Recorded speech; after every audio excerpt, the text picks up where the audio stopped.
salam sejahtera bagi kita semua. Perkenalkan, nama saya Triana Novalitas Manungkalit dari kelas BIN 20B dengan NIM 20051124403 dari Prodi Pendidikan Bahasa dan Sastra Indonesia Universitas Riau. Yang saya hormati Bapak Dr. Mengatur Sinaga, M.Hum, selaku dosen pengampu dari mata kuliah Sejarah Sastra. Hari ini saya akan menjelaskan mengenai salah satu cerita rakyat yang berasal dari Riau, tepatnya Kabupaten Palawan, yaitu cerita rakyat Rantai Emas yang berasal dari Riau. Selamat menyaksikan. Halo teman-teman semuanya, hari ini kita akan membahas salah satu sejarah dari Indonesia, yaitu Provinsi Riau yang memiliki judul Rantai Emas dari Sungai Riau. Pasti teman-teman sangat penasaran bukan? Kalau begitu, selamat mendengarkan. Alkisah di negeri Rantau Baru, Pelalawan Riau, hiduplah sepasang suami istri nelayan yang kekurangan. Pada suatu malam, Pak nelayan bermimpi bertemu dengan seorang kakek. Kakek tersebut memberinya seutas tali dan berpesan untuk membawa sampan besar ke sebuah mata air yang tak jauh dari Sungai Sepunjung.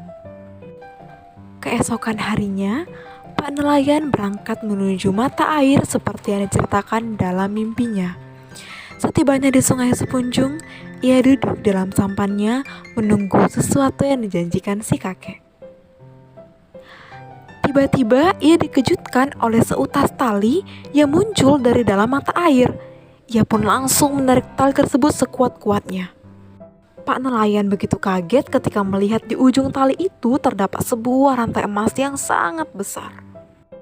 Saat ia sedang menarik rantai, dari atas pohon terdengar kicau seekor murai yang menyuruhnya cepat memotong rantai itu. Pak nelayan tidak menghiraukan kicauan murai itu. Ia malah semakin cepat menarik tali itu dengan harapan akan mendapatkan rantai emas yang lebih banyak lagi. Dengan kekuatan penuh yang dimilikinya, ia menarik tali itu terus. Tapi, tali yang ditariknya itu semakin lama semakin terasa berat. Tiba-tiba muncul gelombang-gelombang air dari dalam sungai yang semakin lama berubah menjadi gelombang besar. Tak lama kemudian terdengar suara gemuruh dari dalam air. Tanpa diduga, tiba-tiba gelombang besar itu langsung menghempaskan sampan dari Pak nelayan. Pak nelayan bersyukur sekali dapat selamat dari kejadian itu, walaupun sampannya hanyut dan akhirnya tenggelam terbawa arus. Tapi setelah itu ia pulang ke gubuknya dengan tangan hampa. Keesokan paginya, Pak nelayan kembali lagi ke tempat kejadian kemarin. Ia berharap sekali menemukan sesuatu lagi di sana. Namun hari berganti hari, bulan berganti bulan, dan tahun pun sudah berganti. Sampai hari-hari berikutnya, peristiwa itu tak pernah terulang lagi. Begitulah nasib dari Pak nelayan, ia hanya bisa menyesali tentang ketamakannya dahulu. Mata air sungai itu pun sekarang masih bisa dapat kita lihat teman-teman. Kita dapat melihatnya di hilir Desa Rantau Baru, Kabupaten Palawan, Riau. Kemudian teman-teman, kita akan masuk dalam fungsi dan tujuan dari cerita rakyat yang baru saja kita dengar. Fungsinya adalah untuk memperkuat rasa solidaritas di antara warga negara. Fungsi lainnya dari rakyat adalah untuk memperkuat nilai-nilai sosial budaya masyarakat. Dalam cerita rakyat juga kita diajarkan untuk etika dan pengajaran moral yang terkadang dapat digunakan sebagai panduan bagi masyarakat. Ketika kita berbicara mengenai perbedaan yang dahulu dan yang sekarang, tentu perbedaan yang dalam konteks yang sangat kecil, bukan konteks yang sangat besar. Yang dahulu, manusia serakah untuk memenuhi kebutuhan dapurnya, untuk memenuhi kebutuhannya sehari-hari.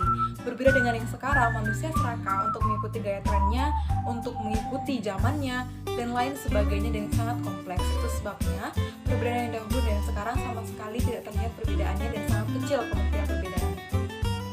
Baiklah teman-teman, di sini kita akan membahas mengenai nilai yang terkandung dalam cerita rakyat yang baru saja kita dengar. Yang pertama adalah nilai moral, di mana kita harus bersikap bijaksana dalam menghadapi segala hal yang terjadi dalam hidup kita. Seperti yang kita ketahui bahwa sikap nelayan tadi sama sekali tidak bersikap bijaksana karena ia mengambil keseluruhan dari rantai emas tersebut. Yang kedua adalah nilai sosial, di mana kita tidak boleh serakah terhadap apapun karena lebih baik sedikit tapi cukup daripada banyak tapi berlebihan.